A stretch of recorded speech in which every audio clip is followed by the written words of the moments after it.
नमस्कार दोस्तों, स्वागत है आपका आपके अपने यूट्यूब चैनल मन अप स्टोरीज में। दोस्तों, ये कहानी चल रही है माता पिता वर्सेस सास ससुर। वैसे इस कहानी का नाम मैंने चेंज कर दिया है। पहले मैंने इसका नाम रखा था अब मैं वृद्धाश्रम में रहूँगी।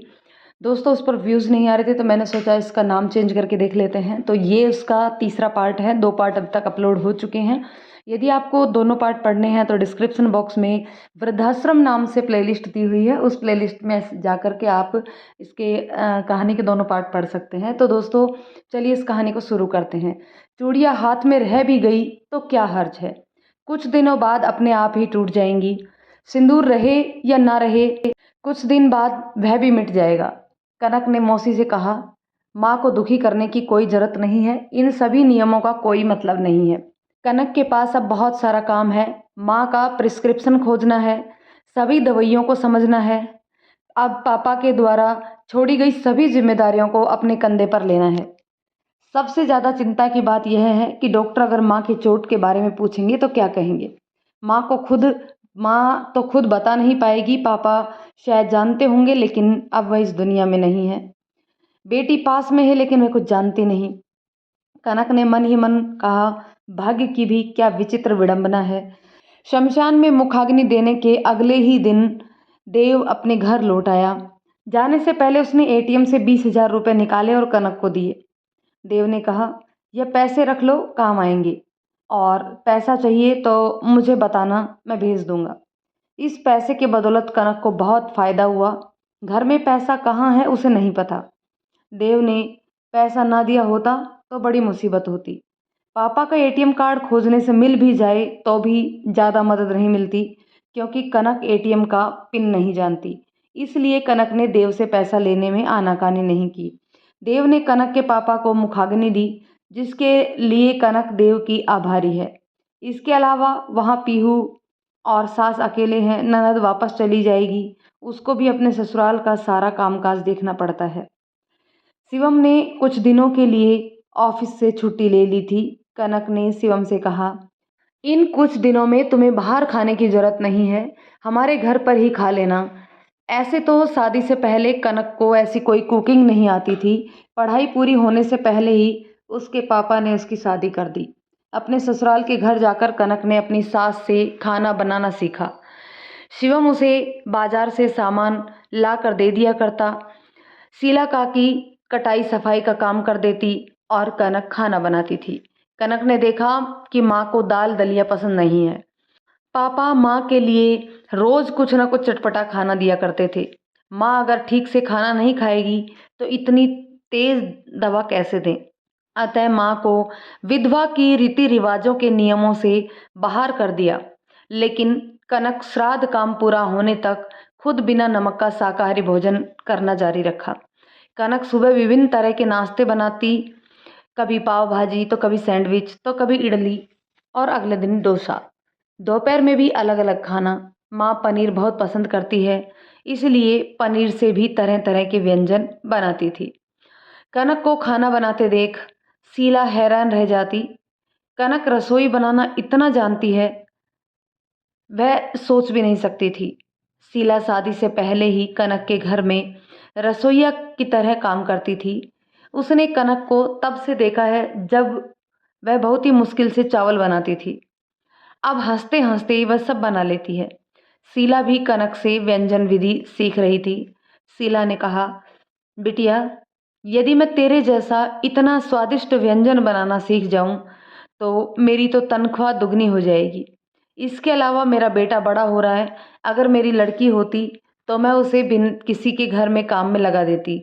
इन दिनों तो कोई नौकरी नहीं मिल रही है, तो मैं और मेरा बेटा फुटपाथ पर एक फूड स्टॉल ही लगा लेते। बहुत कम तेल और मसालों के साथ कनक का खाना बनाना सही में बहुत ही कमाल का है। उसकी माँ भी अब खाने के लिए परेशान नहीं करती है। कनक उसे चम्मच से खाना खिलाती है। उसकी माँ भी अच्छी तरह खाती है। अपनी माँ को अच्छी तरह खाना खाते देख कनक भी मन ही मन बहुत खुश होती थी। शादी से पहले कनक को अपनी माँ से इतना लगाव नहीं था, लेकिन शादी के बाद माँ के लिए हमदर्दी बहुत बढ़ गई। स्वयं माँ बनने के बाद उन्हें और अधिक से अधिक यह एहसास हुआ कि उनके बड़े भाई की मृत्यु से माँ को कितनी गहरी चोट पहुंची होगी। अब कनक अपनी माँ को स्वस्थ देखकर बहुत खुश है। एक दिन शिवम ने कनक को खाना बनाते देखा और कहा, तुम तो खाना बहुत अच्छा बनाती हो, तुम्हारे लिए एक होटल खोलना अच्छा रहेगा। बस अब यही करना बाकी रह गया है। कनक ने शिवम के उत्तर में कहा, मेरे पास पूरे दिन काम करने का समय नहीं हो रहा और तुम हो जो कि होटल खोलने पर पड़ी है। शिवम ने कहा, मैं पिछले कुछ दिनों से तुम्हारे हाथों का बना खाना खा रहा हूँ। लगता है तुम्हारे जाने के बाद फिर से ये होटल जैसा खाना मेरे मुंह में जाएगा या नहीं। कनक अपने चेहरे पर मुस्कान लाते हुए बोली, चिंता मत करो, शीला काकी ने सब कुछ सीख लिया है। शीला काकी तो अब यहाँ नहीं रहेगी, तुम उसे अपने पास काम पर रख सकते हो। कनक ने बोल तो दिया, लेकिन अगले ही पल उसे महसूस हुआ कि उसने बड़ी गलती कर दी है। शिवम के लिए शीला काकी को तनख्वाह देकर रखना संभव नहीं है। शिवम ने ही कनक के पापा के श्राद्ध क्रम के लिए पंडित, डेकोरेटर, कैटरर सब कुछ का अरेंजमेंट किया था। देव को केवल सूचित किया जाता और देव वहाँ से उनके नाम पर पैसे भेज देता। बैंक का ज़्यादातर काम शिवम ही करता था। कनक के पापा के पेंशन को कनक की माँ के नाम ट्रांसफ़र करने के लिए शिवम ने बहुत मेहनत की। शाम को शिवम और कनक माँ के कमरे में बैठकर बातें किया करते, जिससे माँ के साथ भी रहना होता और बातों बातों में समय भी निकल जाता। शिवम कविता सुनाता था और कनक मंत्रमुग्ध श्रोता की तरह सुनती थी।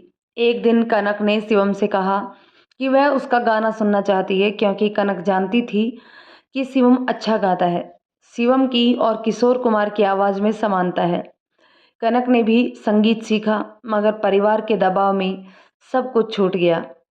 शिवम ने एक फिल्मी गाना शुरू किया और बाद में कनक ने भी सुर में सुर मिलाने लगी। उसके संगीत सत्र काफ़ी जम गई थी।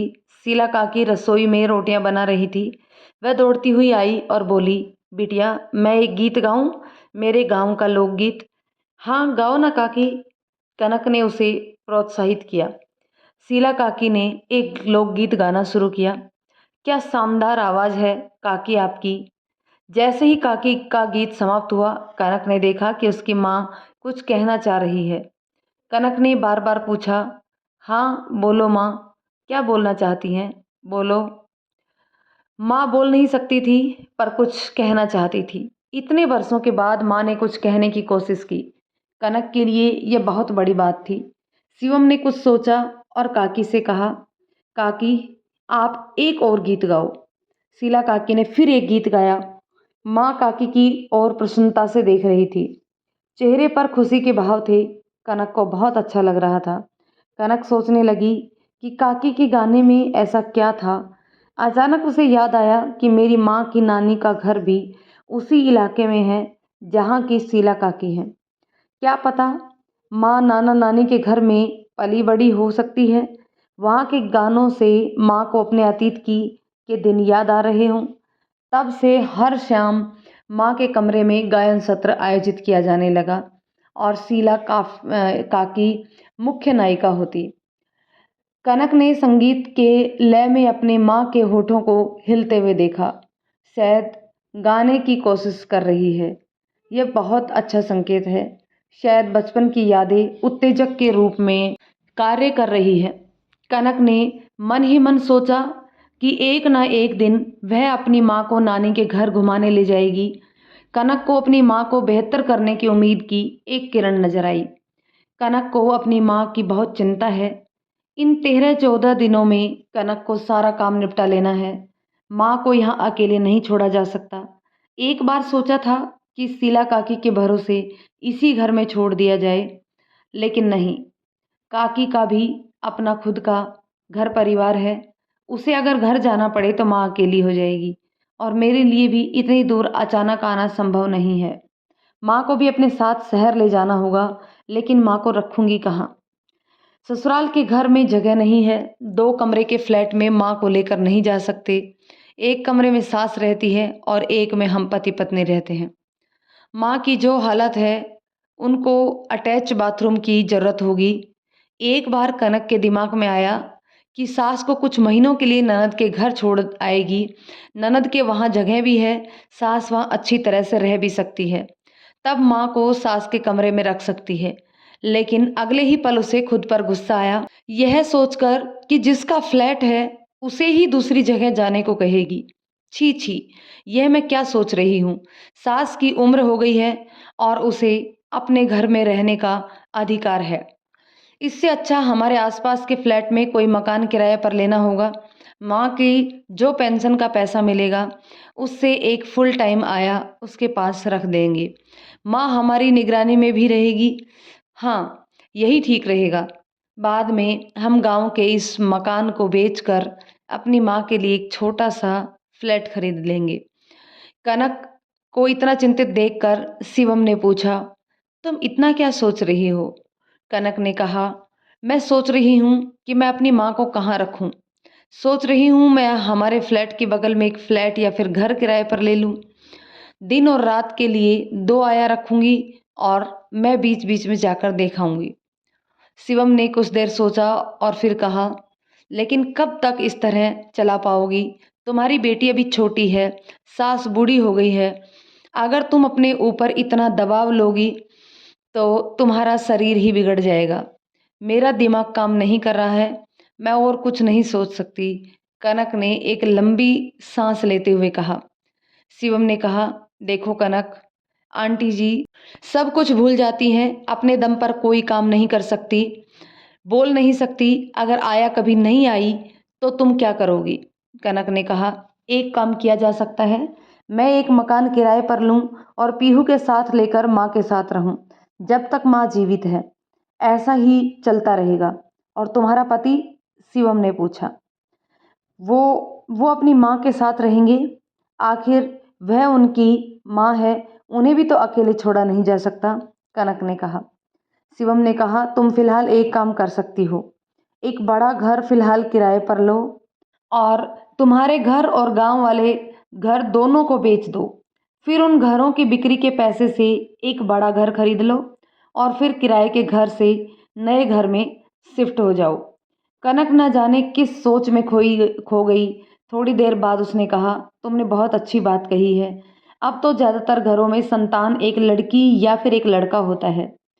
शादी के बाद लड़की जब ससुराल चली जाती है तब लड़की के माता पिता अकेले हो जाते हैं।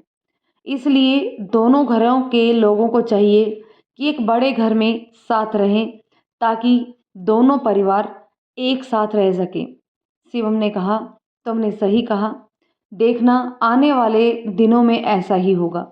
कनक ने कहा, हम तो सोचते भी हैं कि शादी के मतलब दो परिवारों का मिलन है, मगर दोनों परिवार एक साथ या अगल बगल होंगे तो दोनों परिवार बेहतर रहेंगे और बेटे और बेटियों की चिंता भी कम होगी, साथ ही वृद्धाश्रम की परेशानी भी कम होगी।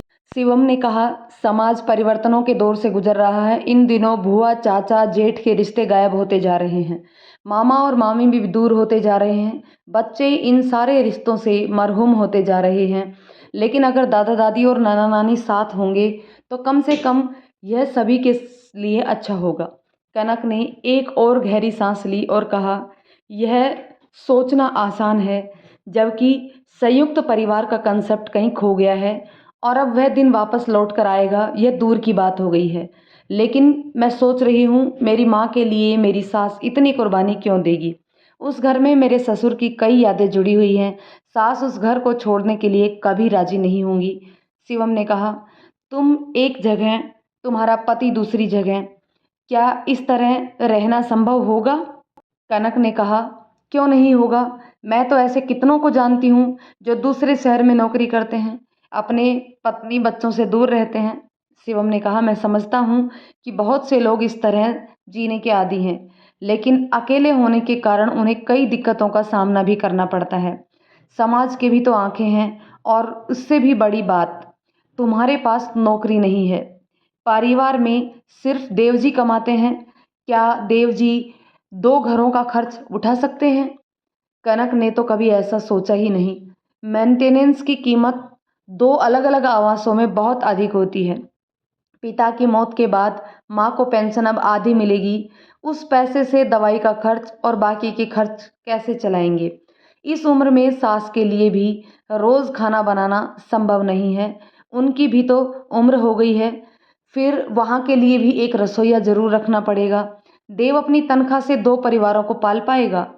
शिवम ने कहा, मुझे लगता है तुम अपनी माँ को शहर के किसी अच्छे संस्थान में रखने की कोशिश करो।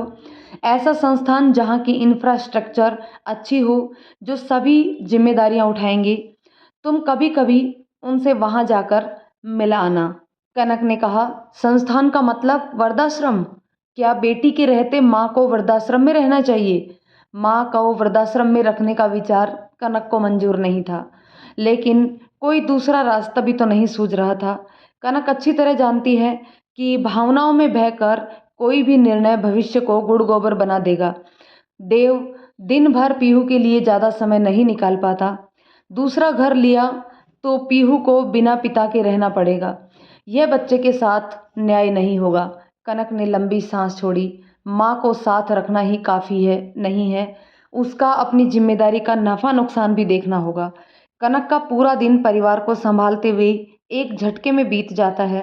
फिर इस दोहरी चीज़ों पर अमल करे तो अपनी बेटी पीहू को देखने का समय ही नहीं निकाल पाएगी। 13वीं श्राद्ध क्रम के बाद के दिन कनक ने देव को उनके घर के पास एक वृद्धाश्रम खोजने के लिए कहा। देव ने सास के लिए गूगल खोला और एक ओल्ड एज होम ढूंढा। उसने उस ओल्ड एज होम में जाकर उनसे बात भी की। इतना ही नहीं, उसने अपने दोस्तों से भी उस ओल्ड एज होम के बारे में पूछताछ की।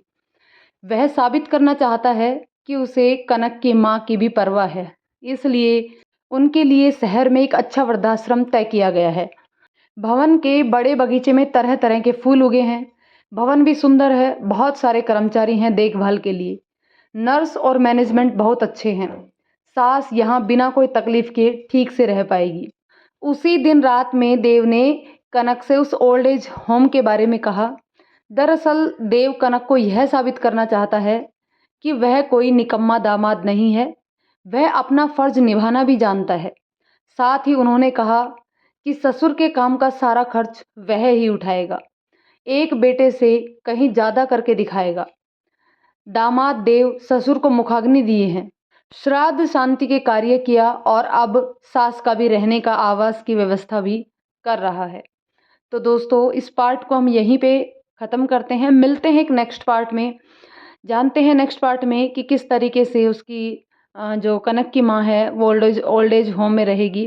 तो दोस्तों, कहानी आपको कैसी लगी कमेंट करके ज़रूर बताइएगा। यदि कहानी पसंद आई हो तो उसे लाइक शेयर करें। चैनल पर नए हैं तो प्लीज़ चैनल को सब्सक्राइब ज़रूर कर लें। धन्यवाद दोस्तों।